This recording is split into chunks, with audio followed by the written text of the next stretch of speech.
We're just two regular-ass bitches from the coast.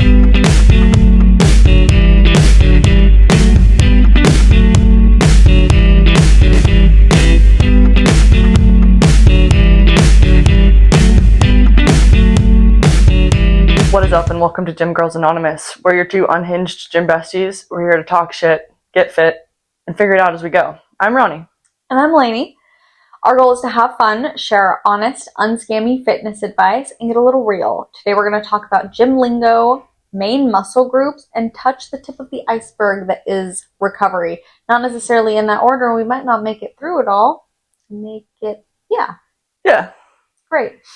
Also, it is blustering outside with the wind, so if you hear some noises, that's what it is. But first, let's talk some shit to get warmed up. What are your hates of the week? People who use barbell clamps on the Smith machine. I'm going to explain this once, and then if I see you doing it again, I'm judging you. The Smith machine bar does not move side to side. Therefore, you don't need to secure those plates. They're not going to go anywhere. You can't tip or drop it. So the fact that I find clamps over there every fucking week drives me crazy. Just leave multiple sets by the actual barbell that needs it.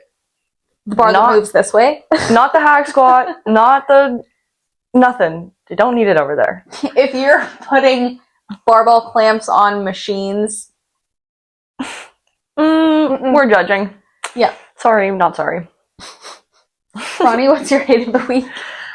I've been pretty good on my reading lately and listening to audiobooks at work. And oh my lord, the cliffhangers are driving me nuts. I understand, I'll say, why we have cliffhangers, because then I want to read the second one right away.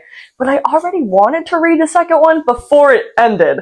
So now I'm left with unanswered questions that frustrate me. And I'm like, now I have to wait, thankfully only a couple months, but some books, like Onyx Storm, have already been a year that it's come out, and we still don't have answers, nor do we know when the next book is coming. I still get mad when I think about the ending of Onyx Storm. Oh, I asked you what we did. Huh? Acknowledgement. Huh? So, cliffhangers are my hate this week because I've experienced far too many recently, so. I concur. That's terrible. So today we're going to be covering Recovery 101. With this, you want to take it with a grain of salt. Obviously, you are a professional with the body, massage therapist wise. You have all that knowledge in school and degree? Training? Yeah, I do technically have a degree. Yeah, hell yeah. Look at that right there. So you have that background knowledge. I am just a bitch who's here to learn with y'all. So I don't know everything, but that's what I have experience with pain and injuries and whatnot. So I have that insight rather than the medical terminology. So that's where we're going to start with this today. Yeah. I did not sleep well last night, so just ignore how bad I'm gonna do today. Anyway. Which actually could bring us right to the beginning of this, how important it is to get sleep because of brain fog. And I mean, sleep is where your body is recovering the absolute most. If you're not sleeping enough when you're working out, you're doing nothing for your health at the end of the day. All of the work that you are doing in the gym, the muscle growth, the repair, all of that happens when you sleep at night. It doesn't happen during your lift. It happens in recovery, which is why it's so important. Because if your lifts are on point and your sleep is shit, you're not going to see the results that you want. We're going to start with injury prevention, and I'm going to let Ronnie take the lead on this because sports. I think if you've known anything about injuries, this is kind of the post, but RICE, those are the injury care. So I guess technically we shouldn't start there. We'll start with before. You don't want to hurt yourself because then you got to take care of it afterwards. But by taking care of it, it means slowing down with what you're doing, listening to the body cues. Hey, my knee hurts. Okay, I'm going to stop doing that exercise. Recognizing the potential pain points or injuries in yourself before it happens. So watching a video on how to do a set properly or exercise, whatever it may be, just genuinely being careful. Like, obviously don't tiptoe and walk on eggshells to do everything, but if it feels wrong, it probably is. You know, don't push yourself further. If I always say, if you do anything wrong enough, it's a lower back exercise. We don't want that. Yes. Starting with lighter weights, figuring out how to isolate the muscle that you want to work, which goes back to what we were talking about with, did we talk about lighter sets versus heavier sets? We did the practice sets and the working set. It was the one I had forgotten to talk about. The first episode, lost my train of thought, remembered it after the fact, talked about it the next week. Yes. So those lighter rep sets are where your body is learning how to recruit the muscles properly to make that motion, and it's super important. Which also brings us back to getting confident in not knowing and being comfortable with learning, pulling up a video, figuring out your form, stopping an exercise when it hurts. Literally today we were jump roping and I was like, oh, no, Nope, that hurts. My knee, we're done here. Yeah.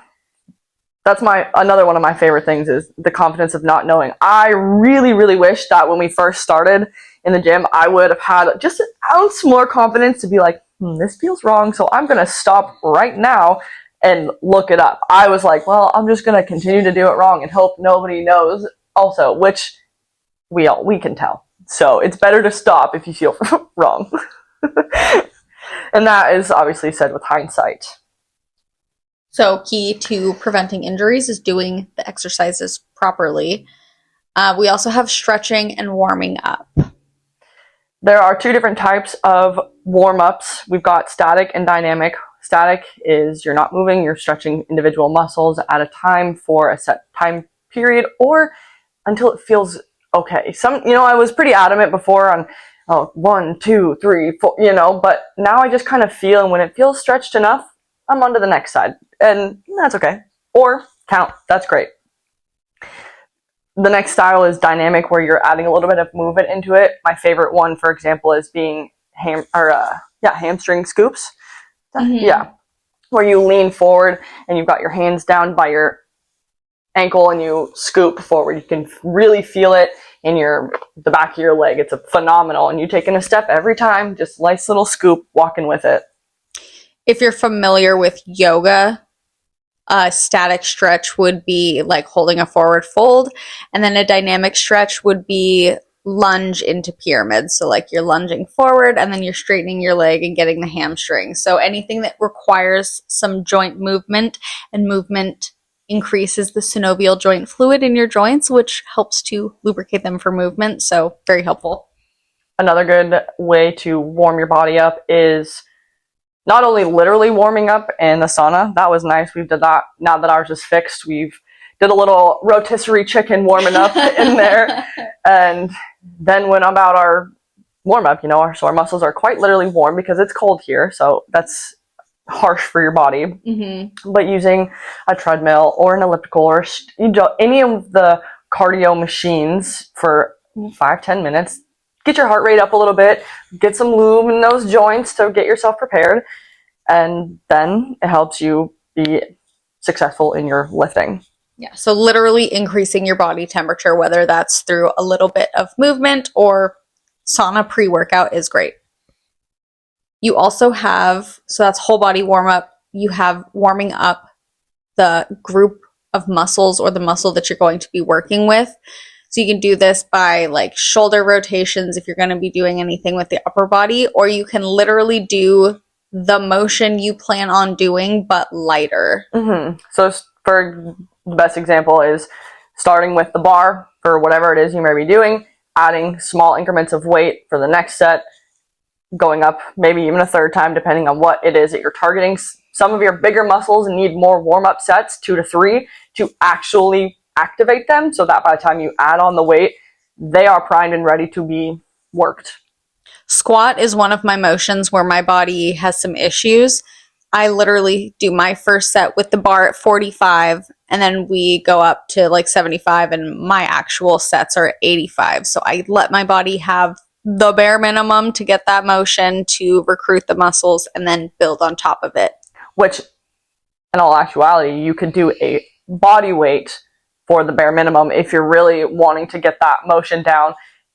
You might feel weird, but it's not. Dude, don't get too in your head about it. It's okay. Like, just stand there, do what you need to do, or like bench press. You can do, like do a couple push-ups. Do a couple wall push-ups. Like, really regress a movement to its most basic form if you need to.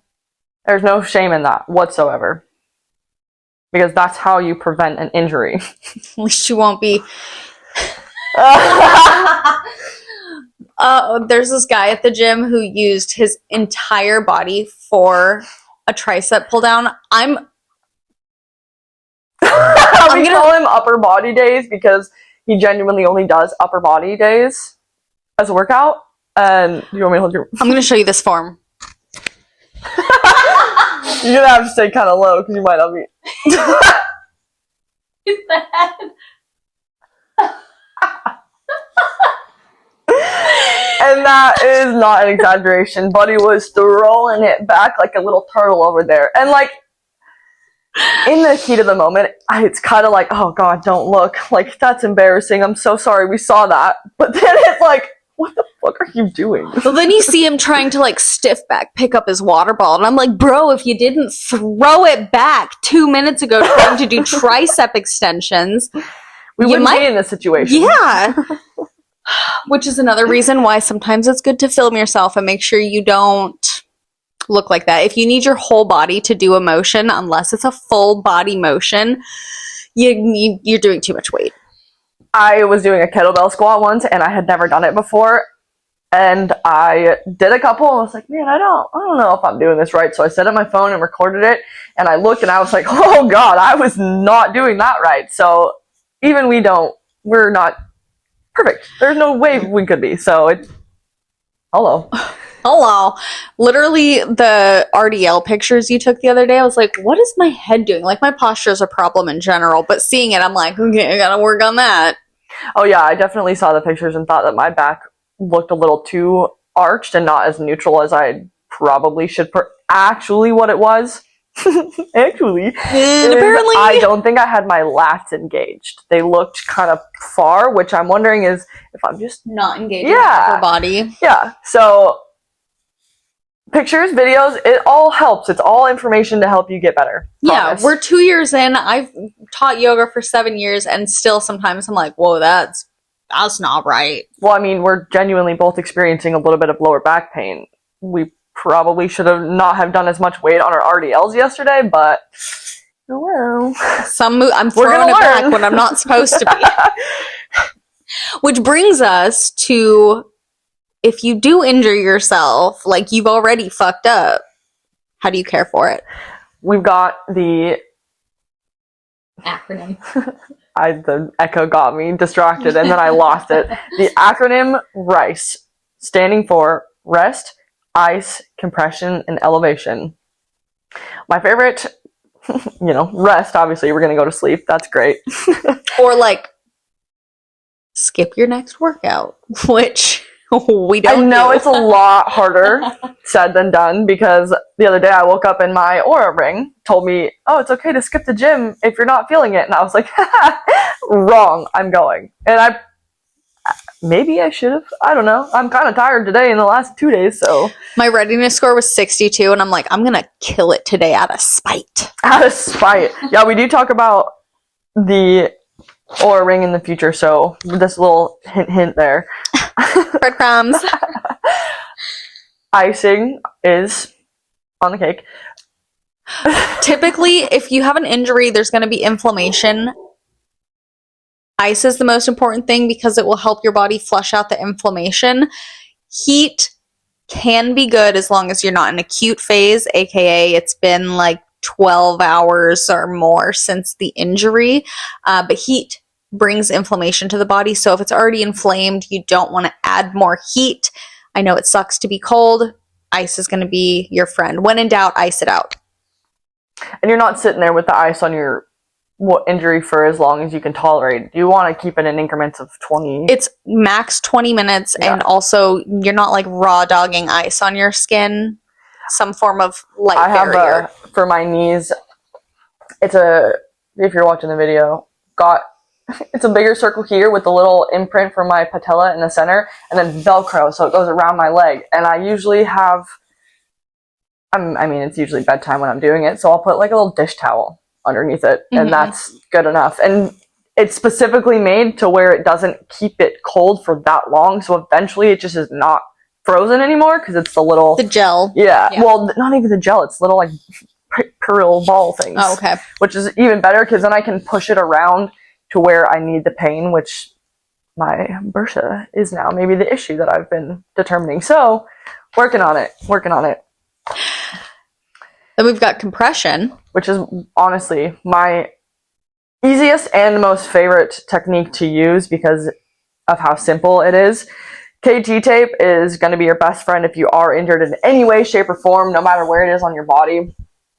They have a plethora of videos online. I took mine off already. There are a lot of different brands. I do have to say I've kind of have a little bit of a stigma. The KT tape brand is going to be the better brand, just in general. It's what they do. Obviously, other brands can only do so much, but it's kinetic tape. That basically means I guess I don't know how basically that correlates because, again, terms not for me, but it lifts the skin away from the muscles, allowing more blood flow, which pushes the red blood cells and white blood cells in and out so it can heal faster.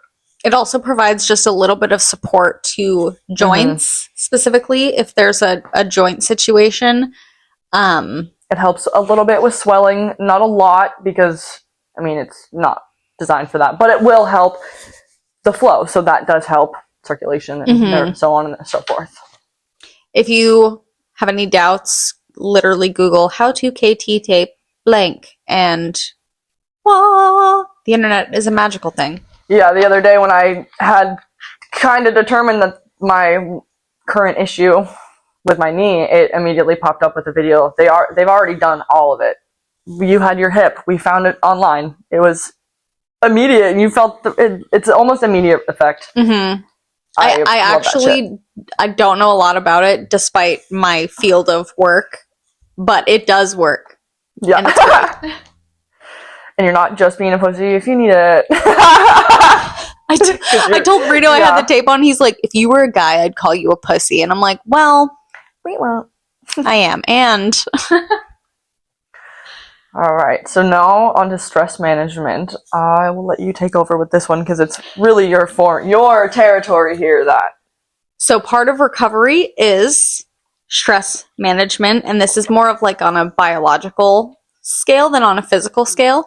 We have things like breath work. So our breath is one of the few parts of the autonomic nervous system, aka the part of the nervous system that controls things that we don't think about: digestion, breathing, blinking, all those fun things.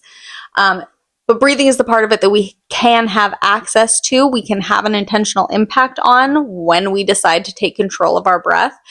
And it's the easiest way to activate the PNS, or the parasympathetic nervous system, which is our rest and digest. So if we're constantly in fight or flight, we're very activated, we're ready to go. Stress is a good thing to an extent, but chronic stress impairs the body's ability to rest and recover and restore and digest. So breath work can be really helpful, literally just 3 deep intentional breaths. Boom. Meditation kind of goes hand in hand with breath work, helps with stress management. Get on YouTube. There's 5 million videos. Venting or talk therapy is really good to help work through problems. Grab a bestie and some coffee, or record voice notes to yourself. Verbalizing what you're going through and getting it out of your head helps to make it a physical, tangible, manageable thing. Because when you do that, you're also recognizing what's happening in that moment so that you can think back, be like, okay, why did I react like that when this happened? Along with venting and talk therapy, you have journaling. Again, it's just the ability to look at it objectively, physically, versus it being something that you're trying to work through in your head. Do not ignore your fucking problems. Develop a solution-oriented mindset and handle stressors before they become a problem. Set the boundaries, have the conversations, ask for support, whatever it is. Do not let things fester to a point that you can no longer ignore them and deal with them while they're littler. Smaller issues. Even though it's a lot easier to ignore them when they are littler, the time that they get to a big issue, you cannot ignore them. And then that's when you've got more than a little issue on your hand. Yeah, they're easier to deal with, even though it's, you know, I hate anything that feels like a potential conflict, but I would rather deal with it than like. Well, and that does also go for your, not just mental, also physical. Like, if you notice a little pain in your shoulder and it doesn't go away within a couple weeks, don't just leave it alone. Like, try something. Do KT tape. You know, like, get ahead of it before you can. If you have the ability to see a doctor, go and do that sooner rather than later and listen to yourself. Yeah, that's a good point. That applies physically and mentally. Yeah, yeah. Then, of course, we've got sleep. Ideally, you want 7 to 9 hours. Females need more than males, typically, just because of the body makeup. But also, listening to your own body and depending on what you need could be different than me. Like, some nights you probably need more sleep than I do, and it is what it is. We go from there. Yeah, very individual. If you're consistently feeling brain fog and your nutrition's not insanely bad, maybe look at your sleep. Mm-hmm. I personally was going, before we got the rings, I would wake up fairly tired all the time and never really understood why. And getting, and a lot of devices track your sleep. So before this, I didn't care. It didn't matter to me. I just knew when I went to bed and when I woke up, barely. So having a set routine to where I'm like, oh, yep, I'm tired. I feel it. I'm going to go to sleep has really helped. The last 2-3 days have been falling off and I can tell that it's affecting me. So can you just imagine how multiple months, years, weeks, whatever it is of the same habit, your body, it's going to take a toll. So get as much sleep as you can. Yes. I got the Aura Ring, which I love. Aura Ring. Hey, hi, hello. Sponsor me.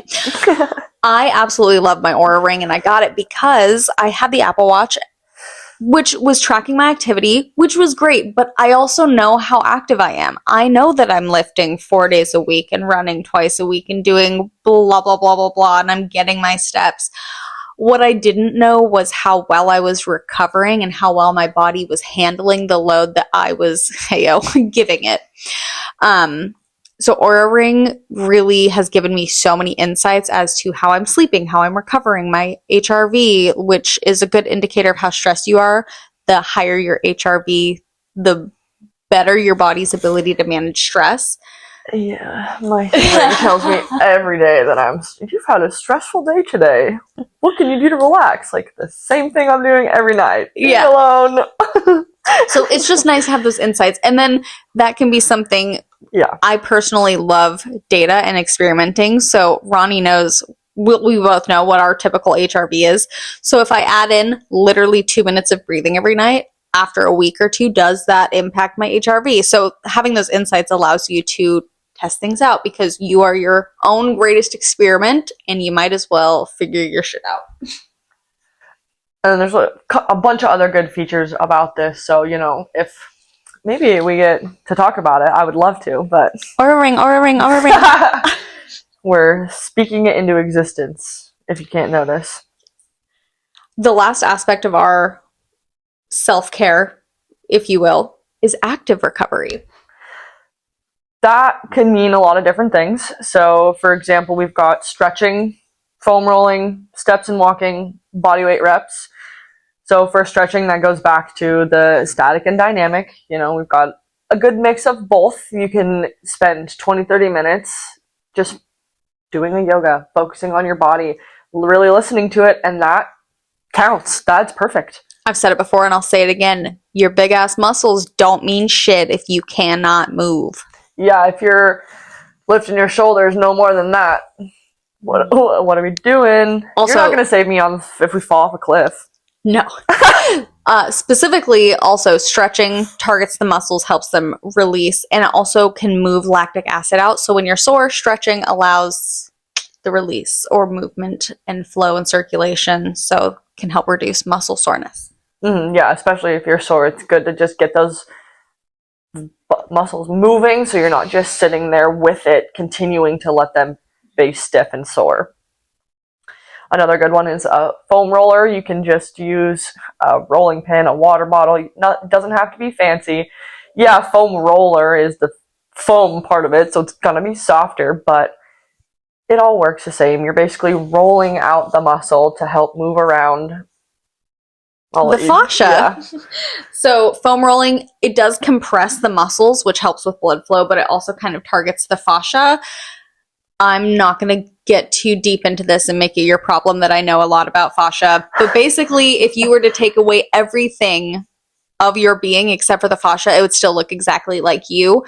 And a lot of times our knots and our adhesions are in the fascia. So moving, it's very important. You're basically just working out your own knots in your body that just works. Yeah, it's good shit. Keeping yourself moving with steps, walking. You don't really want to go no jogging, no fast walking, really just a leisure walk. As I'm like, oh, don't go jogging, jog. I mean, if you chill and do like a zone 2 jog, but basically steps and walking are low impact, so they don't interfere with your recovery because you can walk many miles and not really feel it the next day, unless there comes a point where maybe if you're walking too much or you're not used to activity. But in general, it doesn't impact your recovery. Studies have shown that walking on your rest day is far more effective as far as muscle recovery goes than sitting on the couch all day. So again, we're moving that lactic acid and allowing flow and circulation and kind of clearing things out. And don't get me wrong, a good couch rot day is great every once in a while, but maybe mix in a walk. Yeah, every once in a while, and just take it or leave it. If you want a couch rot, go for a 15-20 minute walk. Couch rot, 15-20 minute walk. Maybe after your lunch that day, go back to couch rotting. We've said it for every other thing that you can do. Basically, is use your body weight to do the exercises. Do a couple push-ups, do some squats, like some calf raises. Just get that body, even if it's just moving the muscles around. Like, you don't have to do anything crazy. It seems counterintuitive, but let's say you did a really heavy squat the day before and you're sore from that. Doing a couple body weight squats quite literally squishes the muscles that are sore, increases the blood flow, moves out the lactic acid, and can make you feel better. Because again, it might hurt, but you're doing the same movement that you're sore from, so it only helps get those muscles unsore. Yeah, and it'll help the recovery faster. Yeah. And, we'll say it till we're blue in the face. Drink your fucking water. Hydrate, hydrate, hydrate, because if you don't hydrate, you're dihydrate. Maybe it's a drinking game. Every time we say hydrate, we have to hydrate. Not with alcohol. I don't think you can consider alcohol hydrating, but, maybe I'm the crazy one. What's happening? Doing pretty good. Mm-hmm. A massage gun. Those are great. I'm just looking over our little notes here. Some of our favorite little things we add in as well. Massage gun is really great. I'm biased towards the Theragun. It's literally the best one I've ever used as a body worker. It's very nice. I have 2 different ones. They're random. One definitely works better than the other, but one's a portable version, so it is what it is. Yeah, so that's pretty good. You can always get a licensed massage therapist. I know. So we did talk about ice earlier, but in the heat aspect of things, you can do saunas, you can sit in a hot shower or a hot tub, or just a bath that's really hot if you don't have a hot tub. My favorite warming balm that I use is, my friend had gotten it from the hotel spa that she had worked with, and that stuff is incredible. I don't know if you've ever tried warming balm. I love it. It's lotion. You put it on like lotion, and it heats it in a way that is not like icy hot, because icy hot is in the name, iced and hot. Mm-hmm. It is just heat, and it feels like you have a heating pad. Oh, it's so great. I love it. After the shower, just put it on my knees and go and lay in bed and just bake in it. It's so nice. Other topicals that I love, Cool and Fit from Big Five. I'm obviously, as a body worker, I like to understand why things work. I don't know why Cool and Fit works so well. I think it's magic. I have been using it since I worked there in 2015. And I cannot fucking kid you not, it is magic in a bottle. If you guys want to send me some, I will display it right here for every single fucking video, because it is magic. You spray it on any injury, any spot that hurts, and I kid you not, gone. Fucking gone. It seems like a scam, and maybe half of it's mental, but seriously, I put it on until I get that, like, cool, skin, breathy, all my pores are open feeling, and then I'm just like, I am a new bitch. And it doesn't even, it's not like you have to sit there and spray it a whole bunch. It's just like, spray, done. I do put a bunch on there. Well, you don't need it, but it works. I've used that stuff. I used to coach for softball, and the girls would come and be like, "Oh, my elbow hurts," and I'd be like, "Come here," and spray them, and they'd be like, "Oh, do you have any of that spray?" It fucking it's like a drug dealer, but with pain spray. It's so good. Great. Yeah, Big Five. It was like $14.99 when I first started buying it, and it still seems to be the same price. Inflation, get fucked. I did get some off of Amazon for when I was on my own doing massage therapy, so I had to supply my own stuff. I used the Cool and Fit. I bought like a massive jug for probably $15 off Amazon, which Jeff Bezos, go fuck yourself. But that's neither here nor there. But it also doesn't give you the heat feeling that Icy Hot does. It is like its own entity. I can just keep going on and on. I know, it's so good. Love it. It literally feels like it opens all your pores, and like your skin is breathing cool, fresh air. Yeah, that combined with KT tape after you've let it dry is... That's how I got through my half marathon with my hip being an absolute disaster. Yeah. It got you through it. Even though it sucked, it got you through it.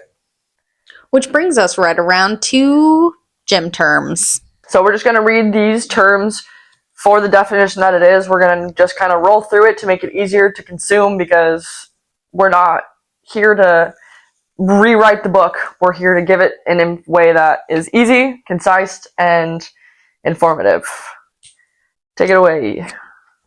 Starting off, we got PR, which is personal record. Some people also call it PB, or personal best. And this is your best performance to date, which can be measured by most weight lifted, most reps done at a specific weight, or the best time/distance on a run or a sprint.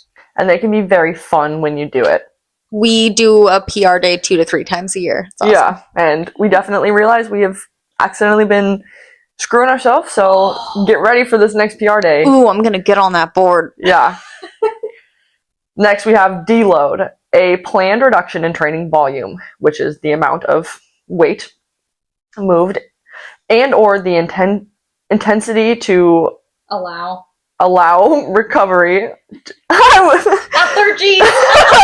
It says allergies. Did I do that? No, it's my stupid keyboard, because I wasn't on my computer. I was on my iPad. Okay. All right. So let me reread that. Next, we have deload, a planned reduction in training volume. Volume meaning the amount of weight is moved, and or intensity to... Fuck, what even is it? Allow. Hang on, I'll change it. It's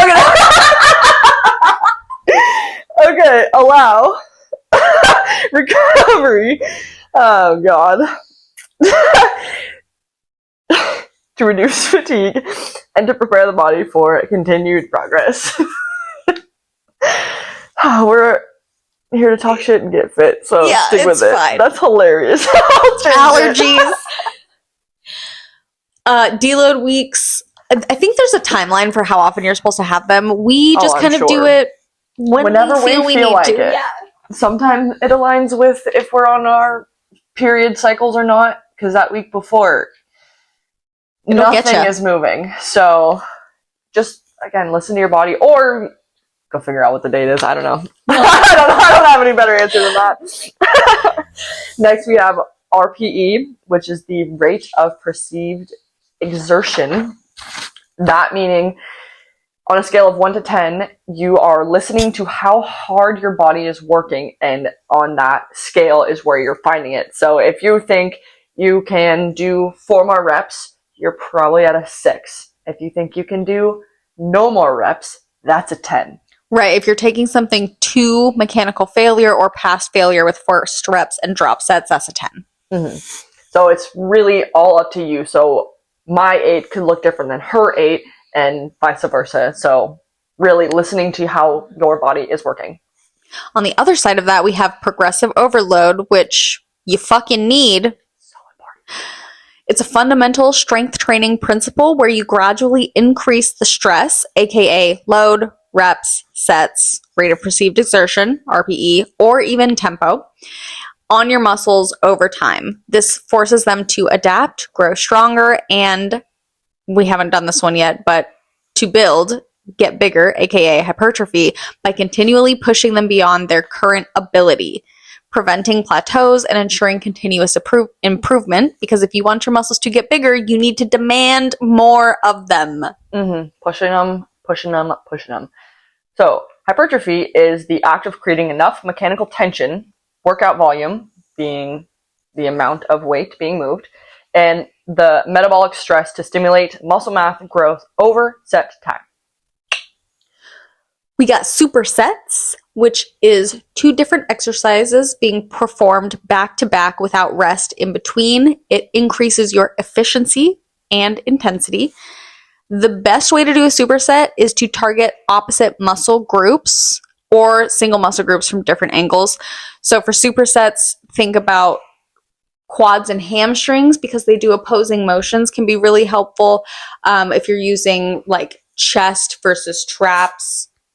So you're working those opposing muscles so that you don't need to rest, but you can still apply enough intensity for progressive overload. Mm-hmm.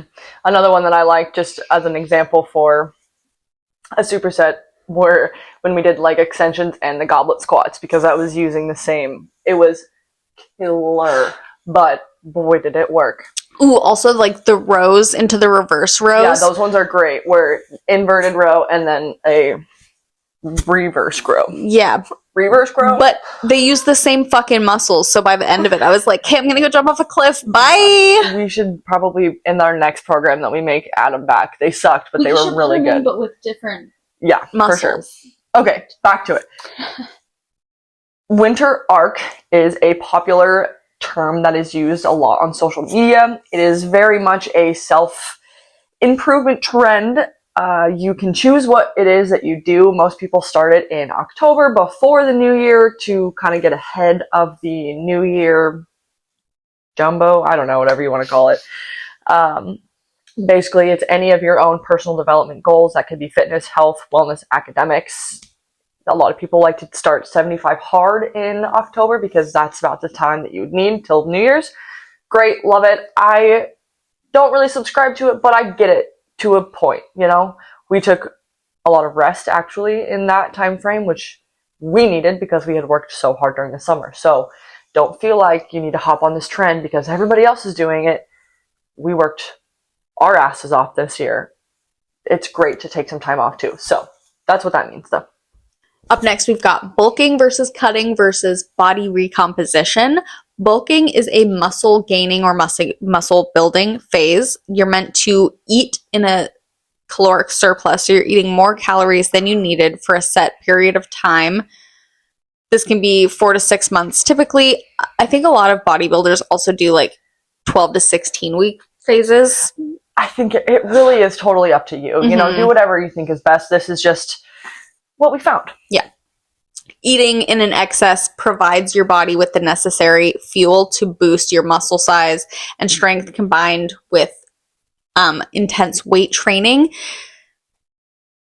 I'm not going to get too much into anything else there because we'll eventually go into this. That's kind of just the basic of what the term means, so that if you hear somebody talk about it, you're like, oh, that's what that means. Because when I first started bulking, cutting, but I didn't know what that meant. So now you know. Mm-hmm.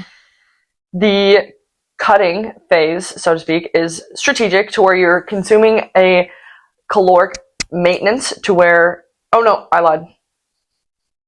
Back it up. Bing bong. Deficit. It's literally right in front of me and I said the wrong word. Consuming a calorie deficit while lifting, you're aiming to shed body fat and oh my lord, body fat and defining muscles at the same time. You are trying to preserve as much lean muscle mass as possible. That follows the timeline of anywhere from 12 to 6 weeks. Again, it could be more or less for you, whatever works. Typically, this does follow a bulking phase, because bulking, you want to get big. Cutting, you want to shed the fat and get toned. I said I wasn't going to do this, but I am. So bulking, you have like a lean bulking phase where you only eat in a slight surplus, and it takes longer because you're trying to avoid putting on an excess body fat. And then you'll hear some people talk about a dirty bulk, which is where you just shove as much food as you can in your face. And you're growing some muscle, but you're also putting on excess body fat when you do that. So the cutting is to shed and release that fat so that you can show the muscle you built. Outside of those two phases, we have body recomposition, which is the process of simultaneously losing body fat and gaining muscle mass. During this time, you eat around maintenance. You can put like a slight emphasis on it by eating 10% above or below your maintenance, so you can have a fat loss or a muscle building focus. The result often has little to no difference in your weight, but your body will look different because you are decreasing the amount of body fat and putting on more muscle mass. It often takes longer than a traditional bulking cut too, because you got to be patient. And yeah. We already kind of talked about it throughout the other ones, but a calorie deficit, maintenance, and surplus, the difference just being deficit, you're obviously burning more than you're eating. Maintenance is you're keeping that same level between what you need and what you're burning. And then a surplus is you're eating more potentially than what you're burning. And it doesn't necessarily have to be along with eating, but in term wise, it's just the easiest to get across. Yeah, so in a caloric deficit, you can do that by eating less or by moving more. At some point, we will do a metabolism or a TDEE podcast where we will talk about like your basal metabolic rate, your all the good stuff that goes into kind of understanding this better. But for now, that's decent. Yeah. That kind of wraps up all of our gym terms and lingo, and I mean, not really necessarily lingo, but just our terms. If there are anything you think that we should cover, we missed, let us know. We are just here to kind of give the information in a way that makes it sense for y'all, and sometimes it doesn't make sense to us. Yeah. Next week, we will get into the body terms and parts so that you can understand a little bit more about the muscles, how they work, what they do. We just kind of ran out of time for today. Because there's a lot of information that we don't want to have to ignore, because you should know it. And I think that, honestly, is a great way to tie it up. Yeah. You can follow the show at Gym Girls Anonymous Podcast on TikTok and Instagram. You can find me, Lainey Shipman, on all socials. You can find me at Ronnie.Hansen on everything. And that's all we have. I still don't have a name for you guys, but maybe now that we're going to be posting, a little fourth wall break here. Little fourth wall break. We filmed some of this in advance. A lot of it, which is great. But yeah, that again wraps it up. I don't have anything else to say. Thanks for bearing with the fucking disaster of my sleepless self today. If you've made it this far, love you. And we'll see you next week. Bye.